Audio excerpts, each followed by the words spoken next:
He found inspiration after observing oysters clinging firmly to a bridge underwater.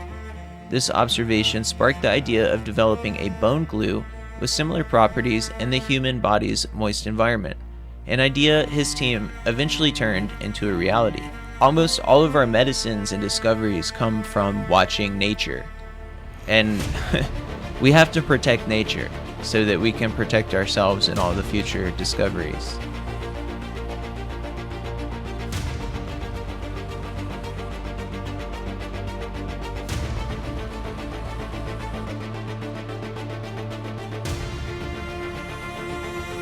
Hello and welcome to Inspired Earth. Happy New Year. And it has been a couple of crazy weeks in the first month of the year. It has felt much longer than a month. And I'm sure everybody is keeping abreast of the situation nationally with what's going on. But today we're just going to talk about some cool science discoveries, like all positive science discoveries, because I think some people need to hear some positivity, and that despite some people trying to do everything that they can to bring down the society in America, basically, and like international law, that still there are people that are working towards good. There's still scientists out there finding cool stuff and discoveries, and we can always take solace in that, and that no matter how difficult things get, there are still people out there trying to find solutions and are finding solutions. So that can never be stopped. And that's something that we can at least all gather around and when we don't have much else left. But so we'll start off here with drinking boiled tap water reduces human intake of nanoplastics and microplastics. Tap water microplastics, NMPs, escaping from centralized water treatment systems are of increasing global concern.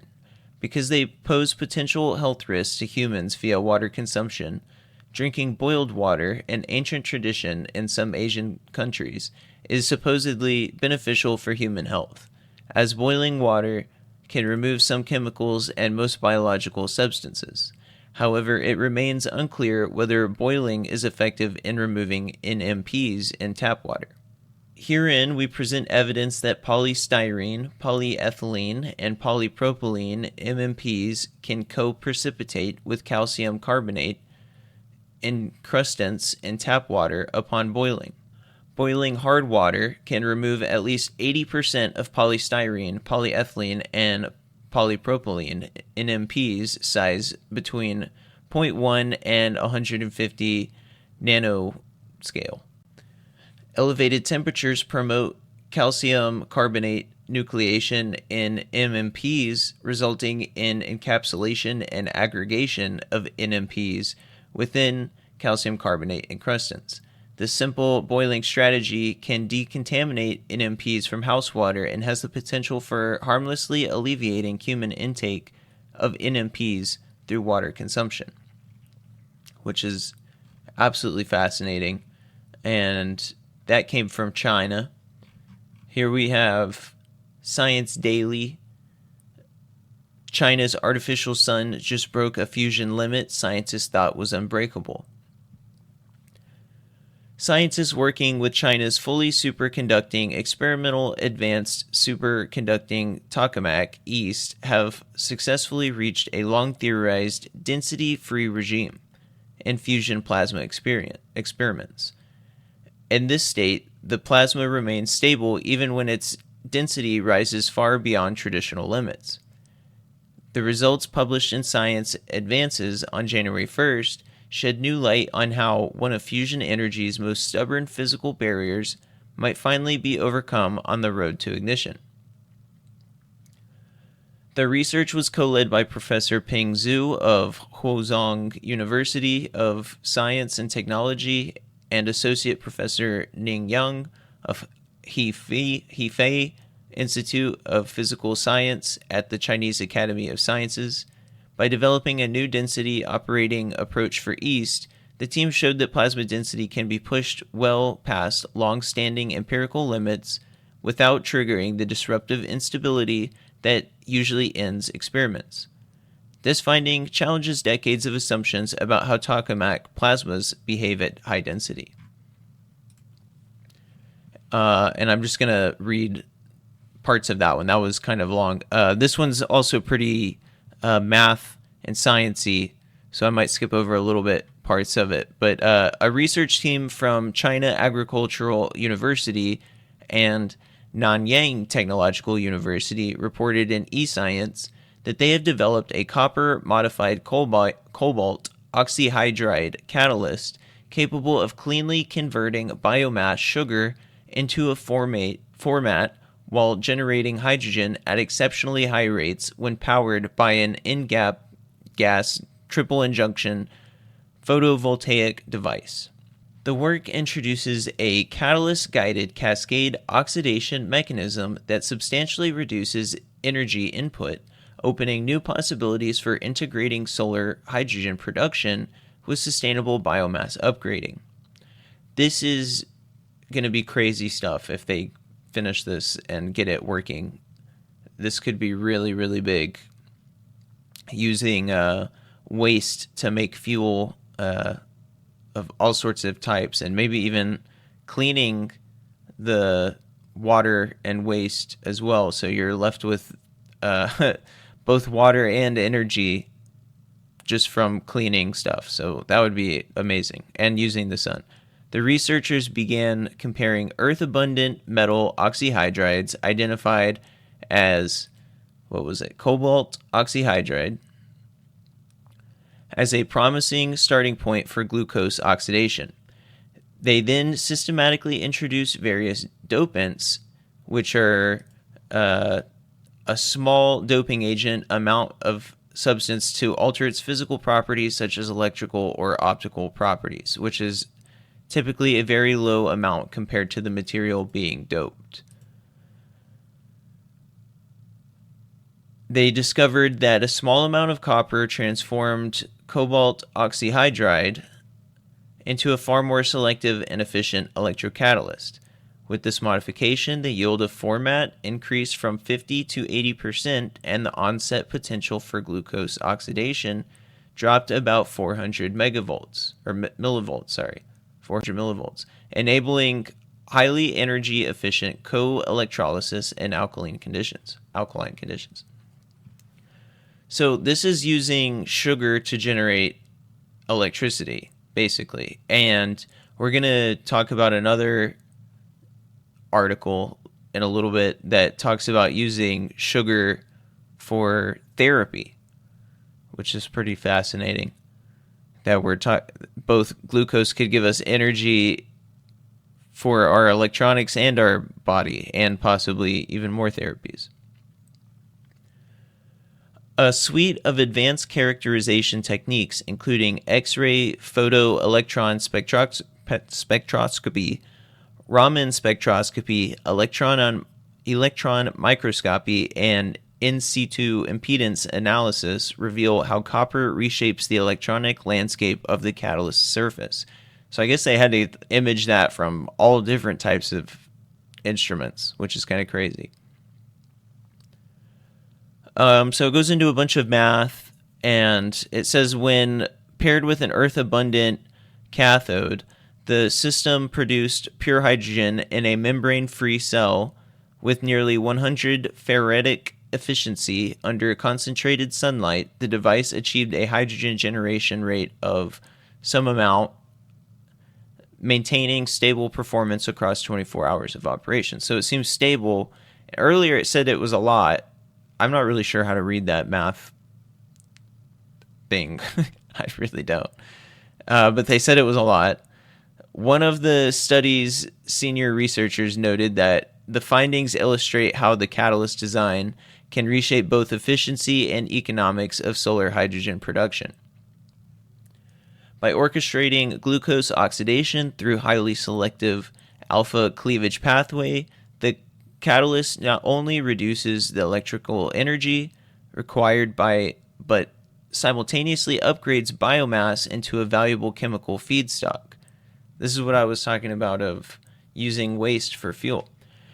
This dual function system, the expert emphasizes, represents a pivotal shift towards more integrated and cost-effective renewable hydrogen technologies, demonstrating the sustainable chemistry and clean energy generation can be mutually reinforcing.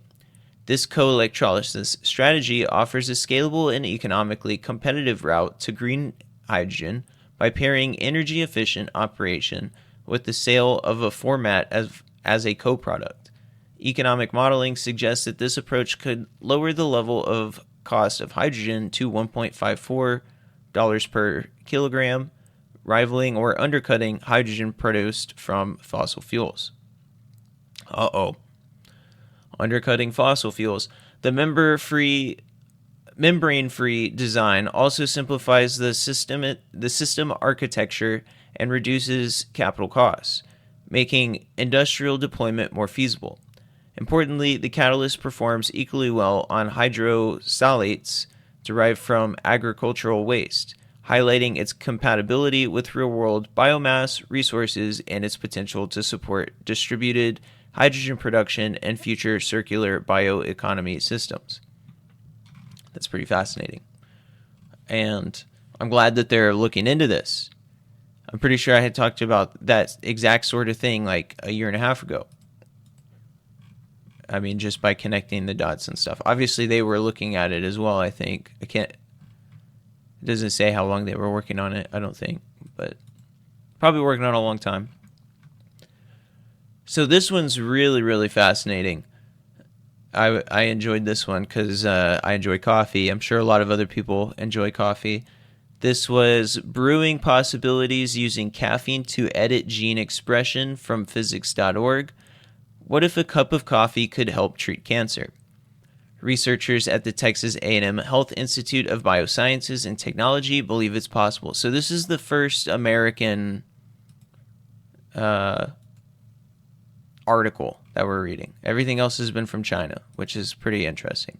I mean, they graduated, like 1.5 million engineers last year, and we graduated like 100,000 or something. So I would say that the race between the two countries is over. Like China has won, but it's still cool that we have technology coming out of America. So let's hear what our American colleagues have to say. By combining caffeine with the use of CRISPR, a gene editing tool known as clustered regularly interspaced short palindromic repeats, scientists are unlocking new treatments for long-term diseases, like cancer and diabetes, using a strategy known as chemogenetics. This work is published in the Journal of Chemical Science. Yubin Zhao, professor at the Center for Translational Cancer Research at the Institute of Biosciences and Technology, specializes in utilizing groundbreaking tools and technology to study medicine at the cellular, epigenetic, and genetic levels. That's fascinating. Throughout his career in over 180 publications, he has sought answers to medical questions by using highly advanced tools like CRISPR and chemogenetic control systems. Chemogenetics refers to the ability to control cellular behavior using externally applied small molecules, often drugs or dietary compounds, that activate genetically engineered switches inside cells. Unlike traditional drugs that broadly affect many tissues, chemogenetic approaches are designed to act only as the cells that have been genetically programmed to respond. Gene editing with a kick. Zhu's newest research builds on existing knowledge of genetic switches within cells by introducing a new chemogenic approach that uses CRISPR and caffeine. This process begins with installing the cells in advance. Genes encoded the nanobody. Its matching target protein and the CRISPR machinery are delivered using established gene transfer methods, allowing cells to produce these components on their own. So they're editing the cells. Once this molecular framework is in place, the process can be externally controlled. When a person later consumes a 20 milligram dose of caffeine, such as from coffee, chocolate, or a soda, it triggers a nanobody and its matching target protein to bind together, thereby activating CRISPR-driven gene modifications inside the cell. So they're inactive until the patient gets the caffeine. This method also allows scientists to activate T cells, something not possible with other gene editing methods. T cells serve as the body's memory bank for the past infections, storing blueprints that help fight future threats.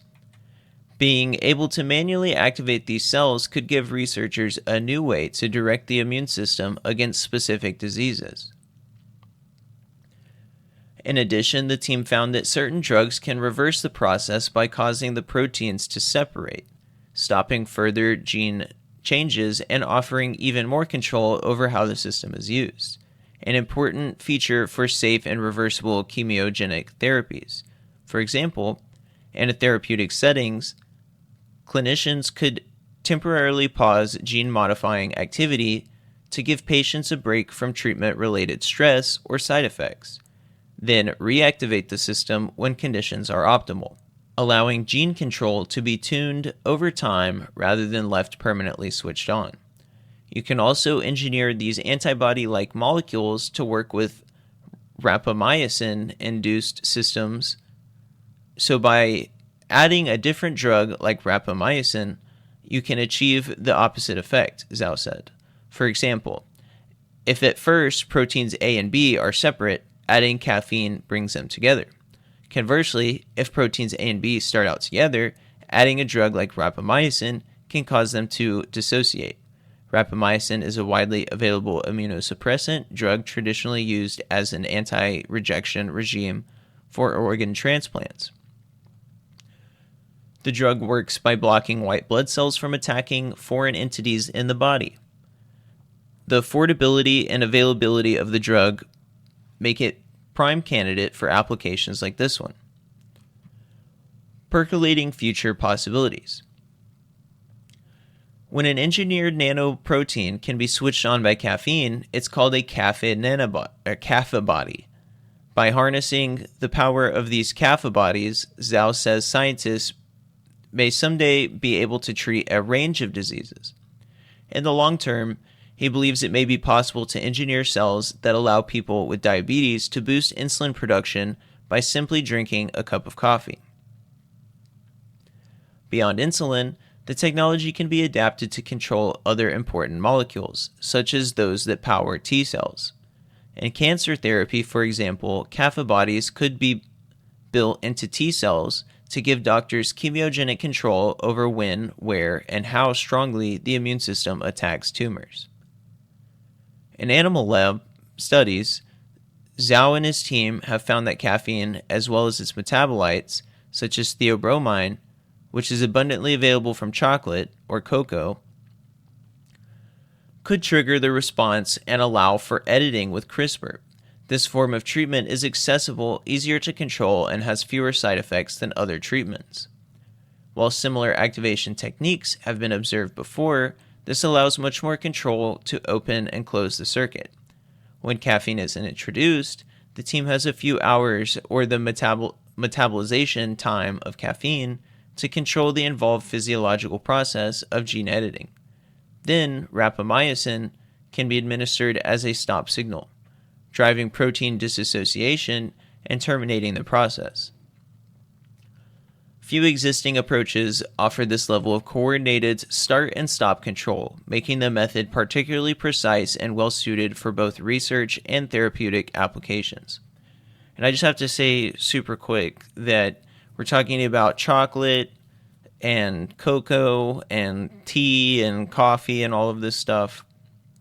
These are all parts of nature that we're using to find medical treatments and discoveries. So it's very important for us to protect the environment, because there could be things in the environment that we can find discoveries through, stuff that we would never even imagine. So all of these species that they're saying will be going extinct because of climate change, we might be losing way more than just the species. We might be losing possibly cures for cancer, or there's another one that's going to be talked about in this episode that comes from oysters. So protecting species on the earth and the biodiversity of the earth is important for many reasons, if not just for inspiration of technological discoveries. Because if it wasn't for tea or coffee, we wouldn't have this, which is kind of crazy. Let me find where I was. It's quite modular, Zhao said. You can integrate it into CRISPR and chimeric antigen receptor, CAR T cells, and also if you want to induce some therapeutic gene expression like insulin or other things, and this is fully tunable in a very precise controlled manner. Zhao and his team hope to advance the work into further preclinical studies and explore more ways to utilize Caffi bodies and CRISPR for treating a wide range of medical conditions, bringing everyday molecules one step closer to becoming tools for precision medicine, which is pretty crazy. What excites us is the idea of repurposing well-known drugs and even commonly found food ingredients like caffeine to do entirely new tricks. Instead of acting as therapies themselves, molecules like caffeine or rapamycin can serve as precise control signals for sophisticated cell and gene therapies. Because these compounds are already well understood, this approach opens a practical path towards translation. Our hope is one day clinicians could use simple, familiar inputs to finely tune powerful therapies in a safe and reversible way. That's pretty crazy. So this is also good news. MedicalExpress.com, previously unknown bacterial component in kidney stone formation has been discovered by University of California, Los Angeles. In an unexpected finding, a UCLA-led team has discovered that bacteria are present inside the most common types of kidney stone, revealing a previously unrecognized component involving their formation. The findings, to be published in the Journal of Proceedings of the National Academy of Sciences, point to the possible therapeutic target that could be used for prevention and treatment for millions of people who are affected by the frequently painful condition. This breakthrough challenges the long-held assumption that these stones develop solely through chemical and physiological processes, and instead shows that bacteria can reside inside stones and may actively contribute to their formation, said Dr. Kamora Scotland, an associate professor of urology at the David Geffen School of Medicine at UCLA and the study's co-senior author. By uncovering this novel mechanism, the study opens the door to new therapeutic strategies that target the microbial environment of kidney stones. Kidney stones are composed of clumps of small crystals. Their prevalence has risen globally in recent years, so that today about 1 in 11 people will get them in their lifetime.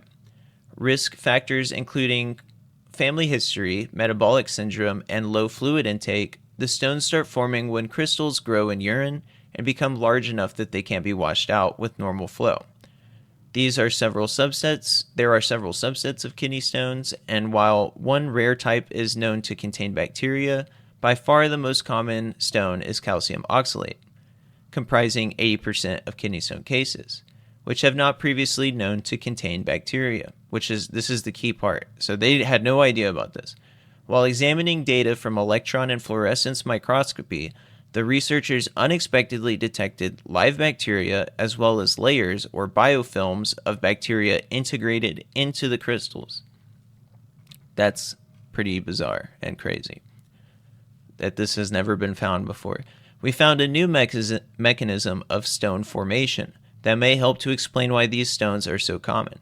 These results may help to explain the connections between recurrent urinary tract infections and recurrent kidney stones, and provide insight on potential future treatment of these conditions. The findings suggest that bacteria could also be involved in other kidney stone types. The study focused on calcium-based stones. However, other common stones form is still in question. I can't even talk. How other less common stones form is still in question. More studies are needed to fully understand how bacteria and calcium-based kidney stones interact. The researchers conclude, our multi-institutional team is currently performing studies to determine how bacteria and calcium-based kidney stones interact. We want to understand exactly what makes some patients particularly susceptible to recurrent stone formation and what it is about these particular species of bacteria that allows them to nucleate these stones. That's pretty insane. That blew my mind. I know people that are affected by recurrent kidney stones. It's like debilitating, and they just keep on coming back. So anybody who has experienced that is going to be very, very, very happy. And that was January 26th. So here we go. New antibiotic treatment reawakens immune system to fight pancreatic cancer. SciTech Daily. And here we go with the glucose therapy that I was talking about. How earlier with the solar co-electrolysis process converts biomass to green hydrogen. They were talking about using glucose. And here we are talking about using glucose again. A new study explains how pancreatic tumors use a sugar coating to hide from the immune system and shows that a newly developed antibody can restore immune responses in mice. Pancreatic cancer remains one of the most difficult cancers to treat and frequently does not respond to even the latest immunotherapy approaches. Researchers at Northwestern Medicine have identified a previously unknown reason for this resistance. They found the pancreatic tumors shield themselves from immune attack by using a sugar-based signal that effectively tells immune cells not to respond. The team also developed an antibody treatment designed to interrupt this protective signal. In a study published in Cancer Research, the researchers detailed this mechanism for the first time and demonstrated that blocking it with monoclonal antibodies restores immune activity against pancreatic cells in preclinical mouse models. It took our team about 6 years to uncover this novel mechanism, develop the right antibodies, and test them. Seeing it work was a major breakthrough. The study was recently published in the journal Cancer Research, turning the immune system back on. Pancreatic cancer is one of the most lethal forms of cancer. It is frequently detected in an advanced stage, has limited treatment options, and carries a 5-year survival rate of only 13%. Unlike several other cancers, it also shows strong resistance to immunotherapy that are effective elsewhere. Within pancreatic tumors, immune responses are usually dampened. We set out to learn why and whether we could flip that environment so immune cells attack tumor cells instead of ignoring or even helping them. The researchers discovered that pancreatic tumors take advantage of a natural protective mechanism used by healthy cells. Under normal circumstances, cells display a sugar called sialic-acid on their surface to signal the immune system, don't harm me. The team found pancreatic tumors misuse this system by attaching the same type of sugar to a surface protein known as integrin alpha-3 beta-1, I think. This sugar-coated protein can then bind to a receptor on immune cells called sialic-10, effectively delivering a misleading signal that tells the immune system to stand down. In short, the tumor sugarcoats itself, a classic wolf in sheep's clothing move to escape immune surveillance, Abdel Mohsen explained. Once they discovered this novel hiding mechanism, the Northwestern scientists developed monoclonal antibodies that blocked it. When they used these antibodies in the lab and in 2 animal models, immune cells woke up and began eating cancer cells. Tumors in treated mice grew significantly slower than untreated controls. Making those antibodies was no small feat.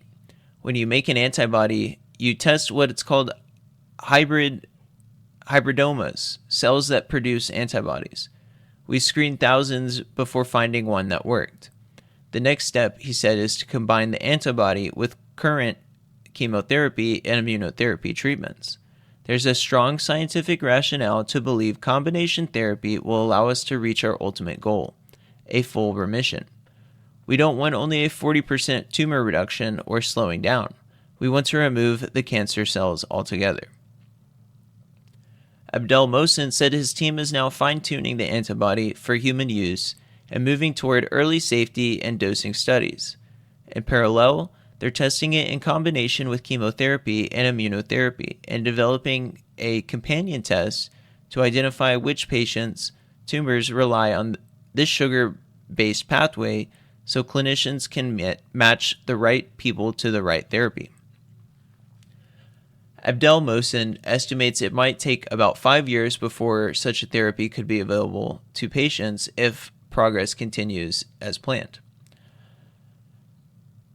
Beyond pancreatic cancer, the findings could have broader implications. We're now asking whether the same sugar coat trick shows up in other hard-to-treat cancers, such as glioblastoma and non-cancer diseases where the immune system is misled. Abdel Mohsen's lab focuses on growing a field of glycoimmunology, which is new to me. I've never really heard of that, which studies how sugars regulate the immune system. We're just scratching the surface of this field. Here at Northwestern, we're positioned to turn these sugar-based insights into real treatment of cancer, infectious disease, and age-related conditions. That's pretty cool. And here we have one from 2025, but I don't think I covered it. You might have heard about it before. Still, it's cool. It's short, so I'll just read it real quick. China introduces new bone glue inspired by oysters for fast fracture repairing. A Chinese research team in East China Xinjiang province unveiled an innovative product called Bone 2. Bone glue on Wednesday. Inspired by oysters, this glue can treat fractures with a single injection and bond shattered bone fragments in 3 minutes. The team leader, Lin Zhangfang, an associate chief orthopedic surgeon at Sir Run Shah Hospital, affiliated with renowned Xinjiang University, said the adhesive can achieve precise fixation within 2 to 3 minutes, even in a blood-rich environment. In one trial case, the procedure was completed in less than 3 minutes. Whereas traditional treatment would have required a large incision to implant steel plates and screws. Laboratory tests confirmed the Bone 2 performed strongly in both safety and effectiveness. It demonstrated that maximum bonding force of over 400 pounds, a shear strength of about 0.5 MPa, and compressive strength of around 10 MPa. I don't know what that unit is. These properties suggest it has the potential to replace traditional metal implants, while also reducing the risk of foreign body reactions and infections. Another feature of Bone 2 is that it can be naturally absorbed by the body as the bone heals, eliminating the need for second surgery to remove implants. In 2016, while still a resident physician, Lin observed that even the most experienced surgeons needed hours in the operating room to fix shattered bone fragments, and the results were often far from ideal. Drawing on clinical experience and research, Lin decided to lead a term to develop a bone glue.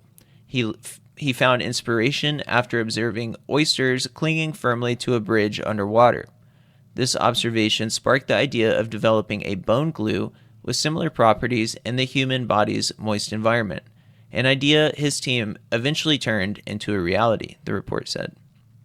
So, again, like almost all of our medicines and discoveries come from watching nature. And we have to protect nature so that we can protect ourselves in all the future discoveries. But we needed some positivity and to show that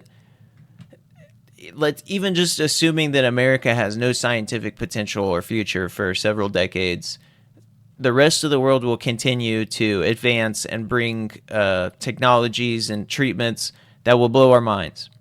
And I have confidence as well that America will turn around at some point, and everybody just try to stay strong and know that there's a lot of people all working towards good right now, and we need you guys to be one of them and get organized, get inspired, get angry, really, because we need as many people out there as possible. So, all right. I'll be releasing some more stuff soon. I've wanted to put out something positive because I've got some crazy stuff coming, and I'll keep on finding more positive stuff to put out there. So, thank you.